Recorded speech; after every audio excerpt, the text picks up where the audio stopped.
I morgen, søndag den 6. juli, fra kl. 14 af, der vil man samles lidt over 18.000 deltagere til et årligt optog.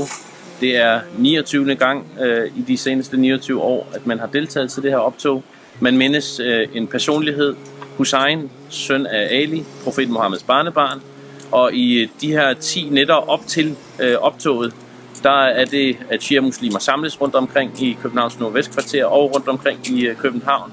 Og de husker den personlighed for de principper og værdier, Hussein stod for.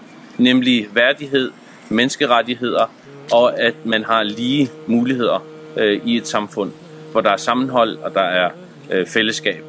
Til optoget kommer du til at finde adskillige folk med veste. Vi er dem med de orange veste, hvor der står hjemmesiden ashura.dk, og det er en hjemmeside, der promoverer alt det, der vedrører Ashura her i Danmark.